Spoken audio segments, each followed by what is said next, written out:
This video is brought to you by Morning Brew. Stick around to hear more about their free newsletter. Also, this video is available completely ad-free in an audio podcast form on locals.com to monthly subscribers, as well as my entire content library being up on Odyssey, which is a YouTube platform alternative. Links are down below in the description. Okay, finally I can do my review for Cyberpunk 2077 to discuss the brilliance and failure of this game. Before doing that, I have to clarify just a couple of things. First, this game exists in two entirely separate worlds, that of PC, or next-generation consoles, and that of the current console generation that many players still utilize. Comparing these two worlds is like night and day. On the one hand, a high-end PC can run the title with passable, even quality performance, but a current generation PlayStation or Xbox is mostly a disaster. That's not to say that players are incapable or prohibited from enjoying the game despite those flaws, but the reality must be stated that the game was deliberately hidden from the public eye on current generation hardware because it was not and is not ready on those platforms. Second thing, this game will become timeless. Much the same way a world like Skyrim has evolved as a function of the community's engagement and efforts, Cyberpunk 2077 will do the same. In a month or a year or more, we might be looking at an entirely different product with a world of potential for modifying your experience. The game is permitting mods from the community, and that one simple decision ensures that the world will grow and evolve faster and more broadly than most other titles we have seen in recent years. However, I can't review what a game will be, I have to review what it is right now. And as it stands, Cyberpunk 2077 has not yet realized that unlimited potential. I don't want to sit here and rail against the subterfuge and deception of disallowing reviewers to post their own footage pre-release or obfuscating the footage from current generation consoles. We all know it's wrong, each and every one of us, and as regrettable as it is that the game's texturing, frame rate, and flat-out stability on hardware that millions of players use is just flat-out broken, at some point I have to acknowledge that and then move on. I could spend 15 minutes railing against it, which might even be very cathartic for a certain set of the player base, but the truth is that through all of those flaws, there is a world and a story here that deserves to be understood fully and not simply condemned because it should not have launched in the condition that it did. Before going further, it's time for a word from today's video sponsor, Morning Brew. It's no secret that I've been personally attempting to branch away from Twitter recently. I've discussed this in both videos and live streams because Twitter is not a positive influence in my life. However, the ability to scroll through my feed in the mornings and learn about tech, gaming, and business news from those that I follow has been something that makes it a lot harder for me to drop the platform entirely. Morning Brew has pretty much solved all of that for me. It's a free newsletter, Monday through Saturday, that gives you tech, business, and other news, with a witty and very informative spin. Recently, I learned through Morning Brew specifically that Nintendo bought out Crunchyroll, bolstering their position as one of the main anime gatekeepers in the Western streaming market. I actually almost did an entire video on that subject, and I would not have known about this and known that it happened without Morning Brew. There is no conceivable reason that I can think of not to try out, at least just try out Morning Brew if you are at all interested in business, tech, or finance, and it has much more beyond those topics as well. It's completely free, it takes a matter of seconds to subscribe, very easy, and there's a link down below in the description. Again, free morning news with a simple and witty spin, effective presentation, and the link is down below. Big thank you to them for sponsoring the channel. Okay, with all that said and out of the way, it's time to review Cyberpunk 2077, what it is, what it isn't, why it's brilliant, and why it's flawed. The world of Night City for years has been described as, and shown to be, a cesspool of hedonistic excess. Not a couple years, not a few years, many years. As far back as 2013, gamers were already looking towards this title with great anticipation, and that level of emotional investment has only ever grown and never diminished. Every single thing you can imagine was on the table. Some were anticipating the best RPG in history, others were looking forward to an exceptional story or freedom of choice that comes with an infinitely complex tree of dialogue which ultimately provides the player so much control over their character's destiny that they lose themselves in the world for thousands of hours and never look back at the world of the living as they transcend the physical plane into a state of digital bliss. Basically, the game was coming in hot because there was no possible landing pad strong enough to support what grew and grew into a self-sustaining construct of hype and enthusiasm for the better part of a decade. That being said, Cyberpunk 2077 does about as good a job as any game could in delivering a foundation for that experience, and individual people may set the bar higher or lower, depending on platform and subjective preference, but I found myself looking at this world with acceptance and appreciation that heavily outweighed the drawbacks and frustration of performance issues or audiovisual bugs. Night City is a living, breathing thing. The verticality, the winding streets, the markets, machines, gang hideouts, and side jobs all come together in a way that makes you not only feel, but know that the city exists without you. This is an important thing because what I believe a lot of people are missing is that the city is, itself, an immortal metropolis antagonist. There are extremely mild spoilers here for certain dialogue conversations in the early portions of the game, so be warned. Decades ago, in the heart of Night City, a nuclear device went off. This device killed hundreds of thousands of people and many more during the fallout, but the city survived and regrew. Night City is not just a prop for you to steamroll through, it's almost a sentient being that works against you. The basic story revolves around you, V, and a digital personality who eventually attaches itself to your mind, Keanu Reeves as Johnny Silverhand. What follows is a complex journey through the city to solve a problem. I'll include as few spoilers as possible. This problem has an intrinsic timer attached, but the city doesn't care. I've seen quite a few people discuss choice paralysis or the sheer number of side quests and gigs and jobs and phone calls and whatever else, but hardly anyone seems to realize that this is merely a manifestation of the city existing without you and trying to pull you in and dominate you, even at the direct expense of what should otherwise be your sole motivating objective. I say this for a number of reasons. First and foremost, you can become known in Night City through your street cred, which influences how many jobs and what level of reward you can receive, but never in this entire game will you hold any real sway over the city's future. Comparing that to the game's main campaign, we can see something else entirely. Night City is a logically extreme petri dish of corporate control and technological abuse, and in that environment, megacorporations flourish. Megacorporations like Militech or Arasaka are a focal point for your main journey, but by the end, your actions can result in a number of outcomes. No matter how you arrive, you will realize that you have power when compared to these corpos. It may not be absolute, it may not even be proportional, if that, but you have some form of influence and impact over and on them. The same is not true, not once, of Night City, despite it being the primary thing that subtracts from your diligence as a player in what is really an imperative mission. A comparison to draw would be the original Division game. Post-apocalyptic New York City is a disaster zone, a conflict of chaos as you fight to regain control, but what many people never consider is that New York, the city, she is the main character. A virus destroyed her, and now she suffers, but when viewed through such a lens, the entire premise of good and evil changes. Rather than the self-serving agents intent upon collecting loot and gear as much as possible, the hostile, flame-wielding cleaners, whose sole purpose is to cleanse the city of this horrifying virus, are the closest thing we can see to a hero. And that same transformation takes place in Cyberpunk 2077, when we recognize that what we think is trying to kill us really isn't, and the city itself is the engine of our demise. This realization gave me a whole new appreciation for the narrative, but it also made me realize just how many missed opportunities there really are. I can only assume that the effort was to avoid punishing players too broadly for experiencing everything the world has to offer, because there are no lasting or irreversible consequences should you allow the city to pull you in, as it tries to do, away from your primary goal. There are slight indications which prompt you to rethink your constant distractions, but never does the game follow through with what feels like an impending threat of consequences for allowing the city to corrupt and hypnotize you. During your journey, you will be making use of mechanical normalities that have been a staple in the genre for many years. The majority of your time spent navigating to and from objectives will be a simplistic GPS trail to follow directly to whatever it is. This may be the norm industry-wide, it may have been, completely standard for so many years, but I was hoping for at least some kind of innovation on that model, as the city presents such an incredible opportunity to get lost in. Having your navigation always be a set of blue, white, or yellow dotted lines that go directly to whatever it is you need to visit, it feels at odds with how artistic, open, and well-crafted the rest of the world really is. Even with such linear travel, however, the city's twisted construction makes it somewhat interesting. As you go through this towering, massive, and dangerous city, you will be bombarded with characters, quests, and activities to choose from. This is where the narrative begins to shine in a way that no other game I have yet played really does, because there is a seamless marriage of side quests and main story in a way that both complements and enhances each of them individually. As an example, you will often have a mission with a primary character that concludes with a call to visit them later, or a statement that they will be in contact soon. But upon conclusion, two other characters will call you directly with mysterious or enticing offers. Upon completion of a new task, the previous character will reach out again, and there is an amazing level of choice and opportunity that comes together to create this woven pattern of side content and main story, each allowing the other to progress. This is the part where I have to give a somewhat cryptic piece of advice. There are two characters, Judy and Pan Am, and all I will say is that I highly advise doing all of the quests that these characters provide.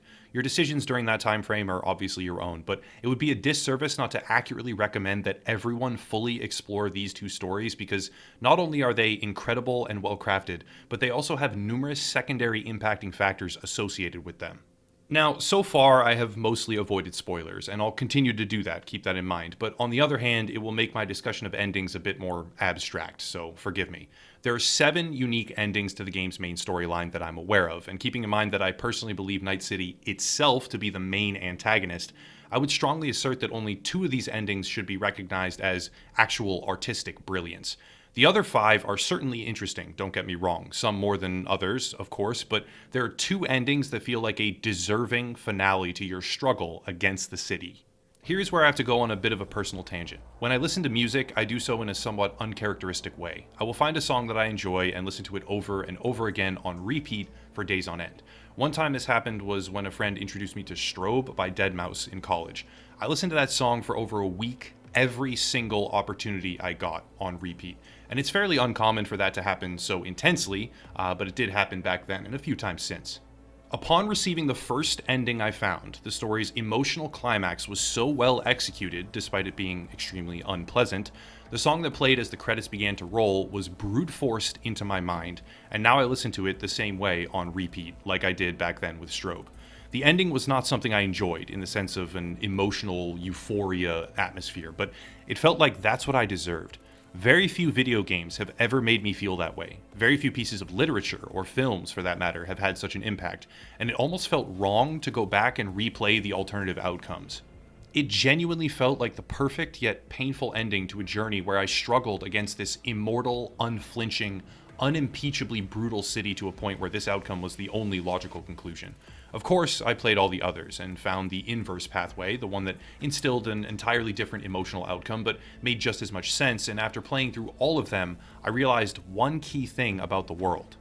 Your attachment to your character will vary player to player. I did not find myself to be all that invested in what happened to V personally, but what I did see were incredible moments of vulnerability. At one time, you can be a terror of the streets, shredding through your enemies like a cybernetic god, but just moments later, you'll be reduced to something human again, something in pain that needs help. Even if you find yourself with no real attachment to V, which I honestly didn't, it is very likely that there will be other characters whom you do attach to.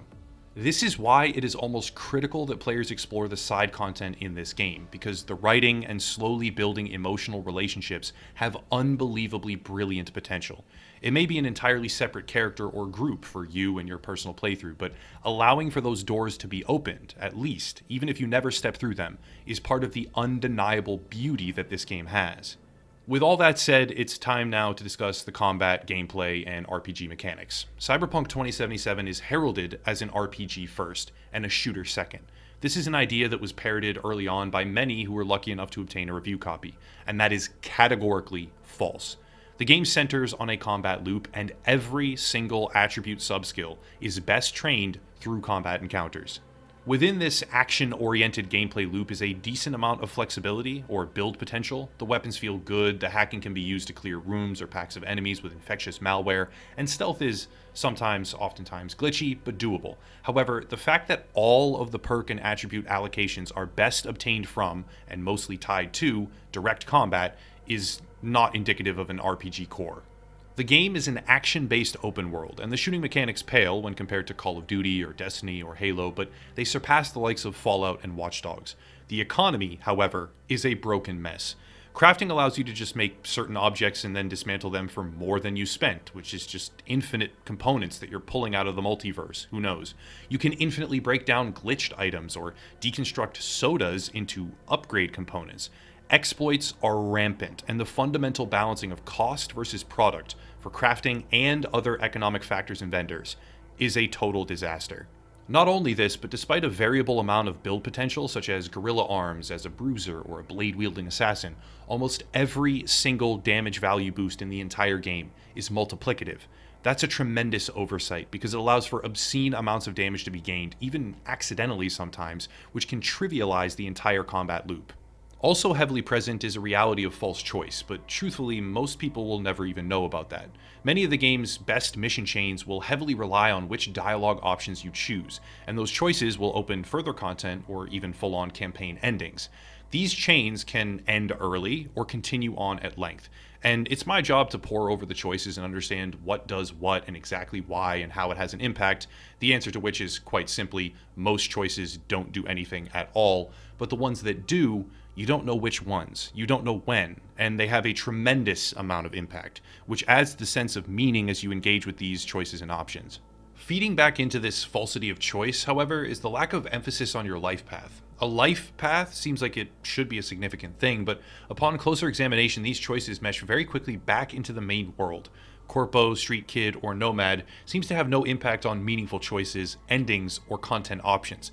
It's very true that they will open dialogue options and smaller portions of character or quest interactions, but they fail to attain anything more powerful than an intro segment. That's really what it is in totality. I could be wrong about their far-reaching effects, and I'll need to replay the game again in the future to be sure, as the other life paths, but they felt underwhelming when you take into consideration how fundamentally different they should be, and how diametrically opposed your character background would have been if they were not blurred together within just a few minutes. For driving, it feels heavy and unresponsive sometimes, and other times you will fly up in the air after hitting the tiniest bump or person. I enjoy the visual aspect of the vehicles a great deal. Some of them are absolutely amazing, and there's even a secret car you can find at one precise point in a mission. Maybe there's more, but I only know about that one. But I wish that there had been an overhaul of the driving mechanics to allow more precise control and less of the swervy, heavy, stuck in molasses type of movement. When you commit a crime, the cops will spawn directly on top of you, sometimes right in the middle of your screen. And if you leave the area for even just a matter of seconds, they will despawn and give up entirely. It's kind of immersion breaking and a little bit absurd, but then again, I was so enthralled with so many other things, stopping to commit crimes was the least of my worries, and the interaction between V and law enforcement in a you are the criminal type capacity is completely negligible. The cops aren't the only NPCs that suffer from a confused set of AI principles. Enemies will very often get disoriented, fail to chase you, just stand there doing nothing, or otherwise break from any expected pattern of behavior, even in combat. Other times they will just sprint right at you, ignoring, again, any logical tactic, and the everyday citizens are no better. Put a car in their way, they have no idea how to react, not even basic problem solving or movements to get around it. Jump too much, they get scared and scream cyber psycho while fleeing for their lives. And strangest of all, when an area is very populated, sometimes if you turn away and face the camera in a different direction, it will just depopulate, leading to a really bizarre feeling within the city of life, but fleeting life, because when you turn around, all that hustle and bustle that keeps it alive might have literally just vanished. Some of the best moments will inevitably be ruined by audio or visual bugs. In its current condition, you will need to reload saves. You will need to redo certain missions. You will need to put up with characters walking through objects, through each other, speaking over one another, or not speaking at all. And every single player will have a different number of these problems at varying levels of severity, but they do exist and they will frustrate you. Whether or not the game is worth your time boils down to a combination of factors. One, are you on a next generation console, a current generation console, or a gaming PC? If you're on a current generation console, this is not ready and will require a few months at least to be playable. If you're on next gen or PC, it can be played and it can be experienced, but if you plan on simply cruising through the main campaign alone, don't bother. It's not worth it. This game deserves and requires a thorough playthrough, and with that thorough approach, you will also encounter more bugs and more glitches. Do you care about having audio and visual discrepancies disrupt your experience? If the answer is an emphatic yes, wait a few months. But if the answer is no, and you are ready to play this thoroughly on a high-end PC or next-generation console, while tolerating smaller issues and jumping through a few hoops here and there to get certain missions to work, you won't regret it. The game's narrative pulls punches, it honestly does, when dealing with the true terror of a cybernetically devolving future. It can be compared to something like Altered Carbon quite easily, but only a few select side quests go into the perversion of technology fusing with our society in such a profound way. The impacts of digitizing consciousness, the twisted sexual implications of blurring the line between human and machine, and so much more exist all over Night City and within the story as well, but They are not there to push an underlying theme, agenda, or message on the topic. If you're looking for a game that truly says something about the degradation of moral and ethical values in the face of hedonistic excess, this might not be the title for you. But if you're looking for a world that contains all of it, and you get to influence how it all unfolds, then you're probably in the right place. The closest the game gets to an overt message is through Johnny Silverhand, Trapped in Your Mind. He's an asshole, a self-serving entity that interacts with you through main and side content alike. His attitude can be reduced to a premise of anger. Anger at his own death, anger at the system that pollutes and destroys the minds of its denizens, but they are blind and cannot see. His interactions drive the story, and interactions with him, well, they're very, very important. He is a vehicle to move you through the narrative world, and at times it felt choppy and less polished in terms of his messaging and personality, but for the most part, he is an engaging, interesting, and enticing splash of edgy humor and callous cynicism in this city that he so accurately describes as crushing its citizens like a meat grinder. Remember that part about the city being the real antagonist? Yeah, he agrees. As it stands, the game is not finished. It needed more polish, and CD Projekt Red lied to their audience in the lead up to release. The launch window, the conditions by which it arrived, the atmosphere of secrecy, they're all terrible, and I won't defend that. But the game itself is a foundation that will become incredible. If you can stand to wait, it's worth it. The experience will be better for it, but if you have to play it right now, this very second, it really should only be purchased on next-generation consoles or a good gaming PC. Else you risk ruining something for yourself that truly can be and is amazing in a lot of ways.